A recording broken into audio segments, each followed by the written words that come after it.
You're walking in the woods. There's no one around and your phone is dead. Out of the corner of your eye, you spot him.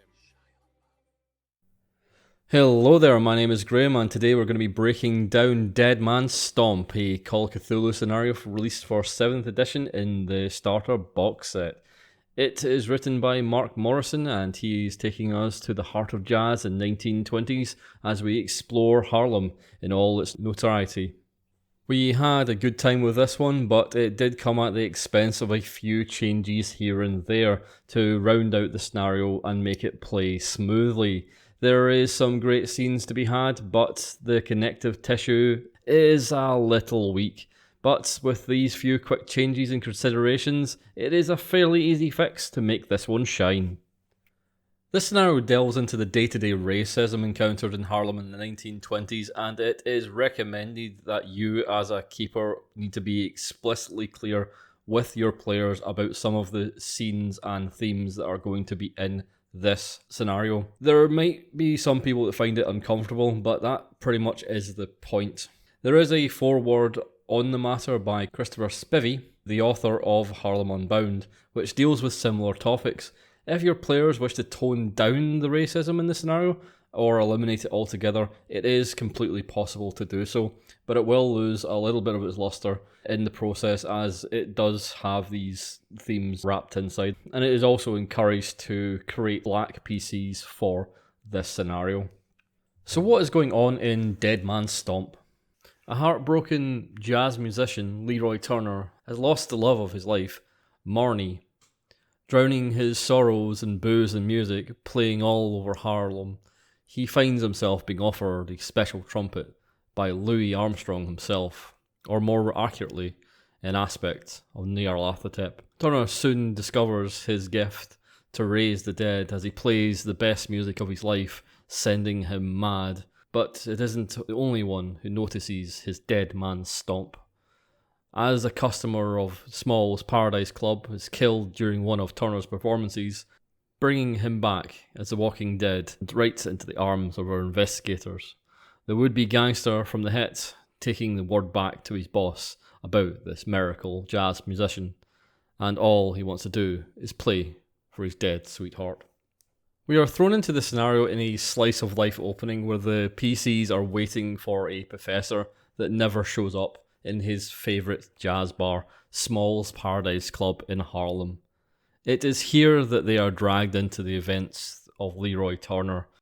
Alrighty, let's get into the weeds right away in this one. This is not a great hook at all, and it does get the PCs to a starting location, but offers zero motives for moving forward with anything the scenario wants you to do, and sets the keeper up for a fall if you choose to do the missing professor, and why he is late, because you're given no information about who he is or why he's late and why they want to be meeting with this professor in the first place. You can have him come around and actually be part of the group, and that is probably the better option here, despite him having nothing to do with the plot. Should the investigators want to find out more about why he's late or why they are meeting with him, it is down to the keeper to do some quick thinking, and could lead to overly fastidious groups hard focusing on the wrong things as they hunt down the missing professor, who just so happens to have missed this incident at the club should you have him not show up. What I did here is have the professor actually just show up and change the plot reason to why they're actually meeting. They're all here for a funeral. A man was killed that they all know while on one of their investigations, and they are here to attend his funeral. But the death was, of course, not properly investigated, and the professor suspects murder. So they're here at Small's Paradise Club to discuss the death and murder of their good friend. This funeral will happen later in the scenario, and this opener gives them a good reason to be there, other than an obscure business card which you'll find within this scene, which is a very, very thin thread to follow. I actually ran this as a second introduction to Mass of Nyarlathotep, which I'm currently playing with two of my groups, one Pulp, one Classic.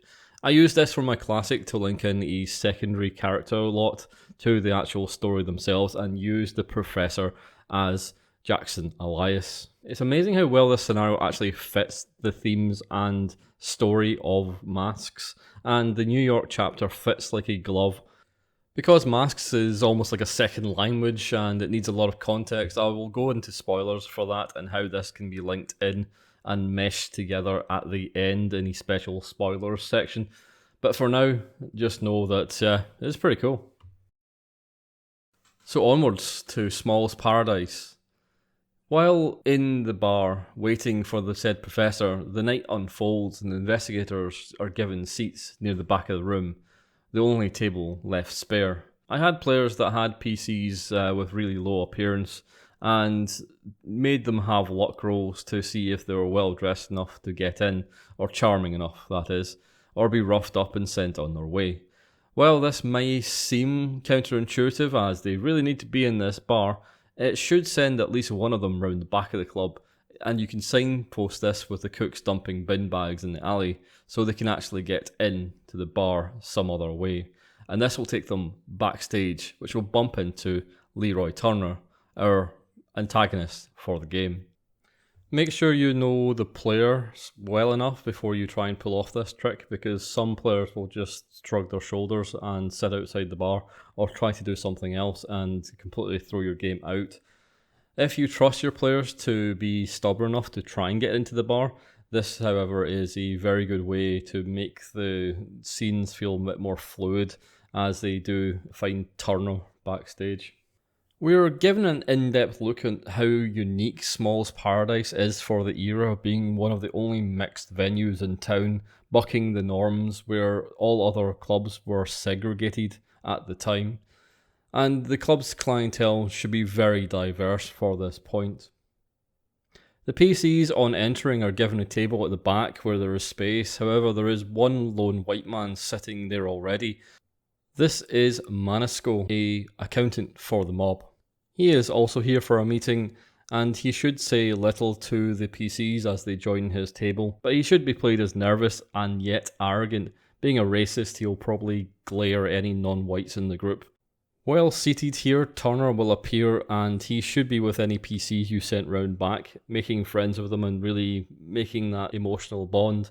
And here they will get a close-up of Manusco's attitudes, refusing to let the musician pass for being black, telling him to go the other way. I put him on a separate table if I'm honest, but close enough to be overheard, as some players will act out against this in a very zealous fashion, and I can see it leading to a fistfight straight away, and this will ultimately ruin the scene. Having a bouncer intervene or close on hand if the PCs do get into it, reminding Manusco and the PCs of where they are, and they should sit down and enjoy themselves and not interact. But again, you could see the bouncers just throwing them out.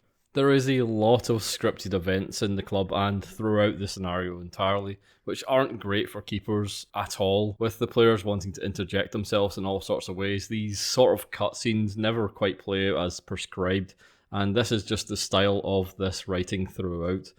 So I would say to try to use them as guidelines rather than following them strictly. If you're going to have the professor turn up and you are following the changes to the hook that I provided, I would have the professor show up late and inform the PCs that their friend that they're attending the funeral of was killed by a mobster named Bonato. This should make Manusco sit up and pay attention, and we'll put the PCs onto the gang's tail right away. Having the band, the atmosphere rowdy, the place should be packed shoulder to shoulder with people, the dance floor full, and encourage the PCs to join in with the dancing and get up close and personal with Turner using his trumpet. There is a spot hidden roll here to spot the difference between a 4-valve and a 3-valve trumpet.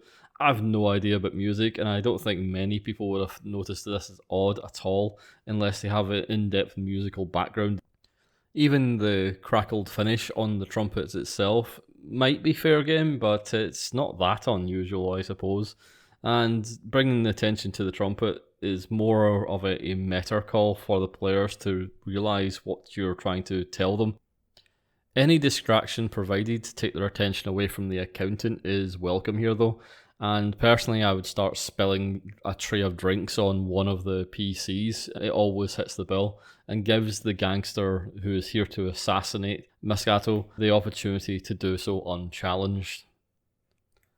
Sow confusion at first rather than panic, and have the music play to its crescendo. Only those around this table should know what is really happening.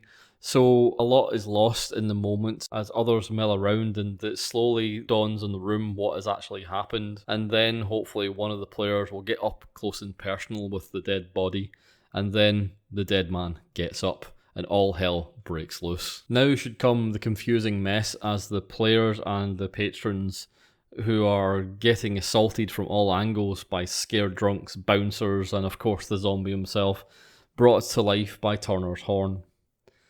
This should be a confusing mess, but you need to call out a few things. One of them being Turner himself, the other is the gangster escaping through the back alleys that can be chased by the PCs.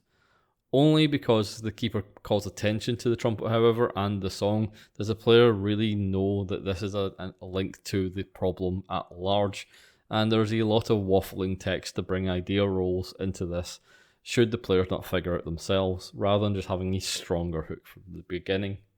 Chasing the killer into the alleyway should see them get a look at the license plate of a Packard that's sitting idle in the dark. And before the getaway car pulls off, a hail of bullets from a Tommy gun should dissuade the investigator from following further.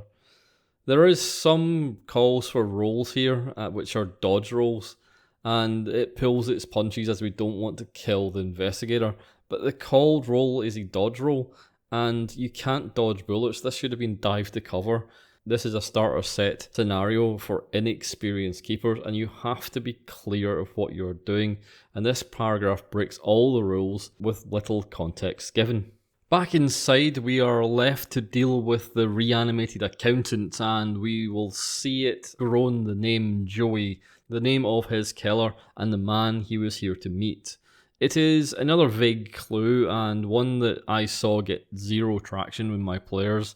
Instead, I hand out 2 to his pocket instead of leaving it in his office. This will tie Joey directly to the meeting quickly. Not that we're actually really here for the gangsters, but let's go with it for now. During this scene, you're going to have to bring attention back to Turner and his band. I would have them help anyone that gets taken down in the stampede and get them to pull them onto the stage as a safe area so they don't get trampled too badly. I would have Turner run, however, and get lost in the same crowd. To allow the PCs near him at this point threatens the whole scenario, as they can simply just take the trumpet from him and it's over. This is something the scenario doesn't seem to think anyone would do, and it puts him in peril like this again and again. So you either have to have him not in the scene, or you really have to have the players empathise with him so they're not willing to attack him. Once it's all calmed down, you can find Turner's wallet and hand out one, which is a business card from a local funeral service. It has a note on it telling him not to be late, as he is playing at one of the funerals there. This is a hard scene to walk, as you tip the clue to the music too much, it becomes obvious and they can shut it down by just taking the trumpet away. If it is too subtle, then they are left wondering why they should follow up on this position, and it feels very forced. Which is why I prefer the idea of them simply being here for the funeral in the first place, and the card can be forgotten. However, if they talk to the band, they can find out they are performing there as well, which is nice. And then we have the police arrive as the zombie is taken down or even hit by the cop car as it pulls in, should the zombie make it outside. Here is where you should inject some of the era's racist tendencies if you wish to do so at all. It works quite well here, and all we have to do is treat the PCs extremely unfairly. I shouldn't need to say this, but don't use slurs. Use subtle actions instead to convey what is really going on. Small's Paradise is also a drinking establishment during the Prohibition that lets the police lean on the investigators even more if they smell alcohol on their breath. So make sure you keep notes on anyone who orders drinks, or you can bring in the Weasley agent, which is sitting in the club alone drinking club sodas, to tell on them. Either way, haul them off for a night in the jail and let them out first thing due to lack of evidence, but fine them anyway. They should be leaving there thinking they're still in trouble and on the hook for what happened, despite them being completely innocent, and giving them some extra motivation to solve this problem. You can even safely have Turner and his band, Charlie Johnson's Paradise Orchestra, being held in the cell next to them, allowing them to talk to each other. This way you can convey Turner's problems and death of Marnie, but make sure they get out first and get their equipment back, and are nowhere to be seen when the PCs are released. Especially do this if no one spoke to them during the actual outbreak. Depending on how the night goes and what they will discover, the PCs should be eager to find out more about Turner and the gangsters, but make sure they are aware that they have to go to the funeral at some point during the day, so they're on a timer if they wish to do some research. This also limits and narrows the investigation, which almost always leads to dead ends and headaches for the keepers should they decide to follow up on anything arbitrary, like Joey the killer, visiting the accountant's apartment or office, or even going to Turner's own house as well. These are all roughly dead ends. In time, all roads lead to the funeral, or should I say there is nowhere else to really go other than here, and it's a bit of an odd one. Turning up at a random funeral you aren't invited to is just a little awkward, to say the least. The reception you get will be factored with your race, and what you can get here is more of a cold shoulder than anything else, as you don't really know this person if you use the base setup. There is little to go on as well, and you just find out that this is a funeral of a man called Fayette, who died a couple of days ago of an accidental gunshot wound and is survived by his wife Elizabeth. However, if you trade in the idea for the dead friend, as I was saying at the start, you can lay some groundwork here and tell the investigators the man owed a debit to Banato, the gangster boss, and you can also name Joey as one of his thugs who brought him in. Banato himself could even be at the funeral, turning up extravagantly, no one willing to expel him, and he can ask around where Turner is too, while he pays respects. This would give the scene far greater depth and foreshadow some of what is to come. When Benito leaves the funeral, it can be taken to the streets. Once the procession is on the way, Turner will join his band and strike up a familiar tune. Make sure he is far enough away from the PCs that they won't know what is going on until it happens and there's no way of stopping it, making sure there's a good distance they'll have to travel to get to him. After a few seconds, the pallbearers will drop the coffin and Fayette will tumble out as a zombie. This scene can be quite dramatic, with the wife wanting to believe that her husband is alive, embracing him, only to be torn apart. It will definitely force the players to act and choose whether to save Elizabeth or take down Turner. Again, this scene assumes the players will respect Turner, this necromantic jazzman, and allow him to walk away with the trumpet or buy him drinks to drown his sorrows and find out where he got it. They won't. They'll capture him and take it off him. However, they may actually question him too, and they'll probably find out where he got it. I don't really like using historical characters in games, and it is putting words in dead people's mouths, so I didn't have Armstrong available for this conversation to confirm Turner's stories. On the assumption the investigators don't take the trumpet and Turner is free to go about his business with no interference and the police aren't interested in this madness, Turner will be kidnapped by the crime boss Banato several days later. This is my least favourite part of the scenario, as all these assumptions add up to killing any investment the PCs have in the investigation. If a few days have passed and it's pretty much over, seeing Turner bundled into a car after that, even if it's a Packard, it's just a shoulder shrug and they should just report it to the police. I don't see why it's any of their business other than they kind of know Turner. What I did instead was have the gangsters turn up at the funeral to kidnap him during the confusion of the zombie outbreak. As the coffin is thrown to the floor and shattered, a Packard comes round the corner and a man jumps out with a Tommy gun, forcing Turner at gunpoint to get in.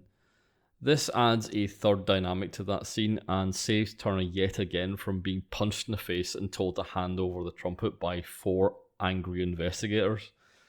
So this is a good way of dealing with both situations and keeping the pacing up. And should the PCs get hold of the trumpet though, the gangsters should invite the PCs instead to join them at the lockup, with Tommy guns pointed in their direction this time, and they should definitely bring that trumpet. There they should find Turner, already trussed up. There is no reason to delay this for a few days, and again this is for new keepers to play. They'll have to fill that dead time with no real guidance at all. There's nothing stopping the PCs from just up and leaving the city, leaving them twiddling their fingers and fizzling the entire scenario. No matter how they get there, the gangsters will take Turner to the old garage they use as storage for their booze operation. To find this place takes a little bit of doing, and there is a few ways you can lace information. The scenario goes over it pretty thoroughly. Turning up here, they'll overhear the boss, Joey, another gangster called Little Jimmy, and now the quite mad Turner talking about raising the dead. Joey is trying to convince Bonato that all this is true and wants to provide a demonstration. So the boss shoots him dead and tells Turner to raise him, which he does. This is a very scripted scene, and it is unlikely the PCs are just going to sit about and let all this happen. Breaking in or outright gunning the gangsters down is on the cards, and with Turner in the room, tied to a chair, there's little he can do, and it is another struggle for the keeper to keep the trumpet out the hands of the investigators. And this could just end the scenario right here, which is fine, and this is kind of what happened in my game. To overcome this, don't tie Turner to the chair. It just makes everything too easy. And in the chaos, he can take the trumpet and jump into one of the trucks which is in the garage, smashing down the doors, determined to get to the cemetery to play for his dead wife and get away from the gangsters.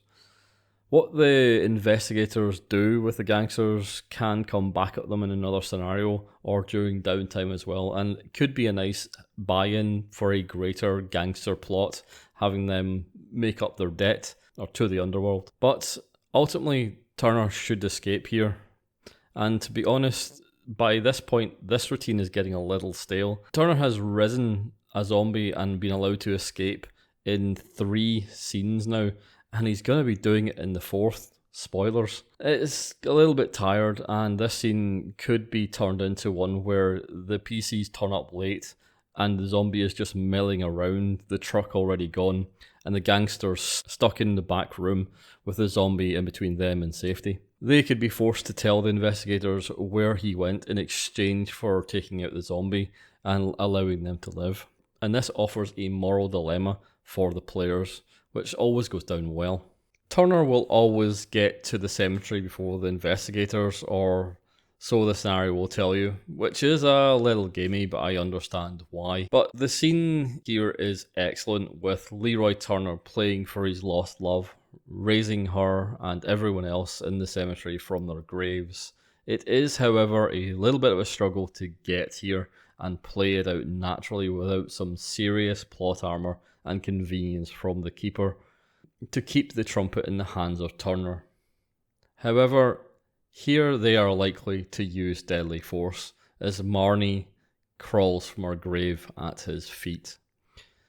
It tells you that if shot while playing, Turner will resurrect himself and the tune will never end and it will carry across the graveyard. This is a great finale, and I have to say I'm a little sad that I didn't get to play it out properly with my players, having ended it at the garage beforehand. Having Harlem overrun with the dead and the PCs having to fight to get out is a pretty epic journey in itself, but it is what it is, and this scene can carry into some good drama too.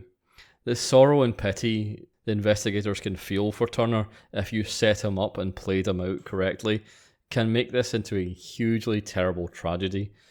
Overall, Dead Man's Stomp has some great scenes, but they are very repetitive, with the zombies appearing after the trumpet is played, and then chaos ensuing as Turner magically disappears or is just forgiven and hand-waved away. The connective tissue needs a lot of work from the investigators to be motivated, and it's a struggle why they should care. It can be a difficult one to run.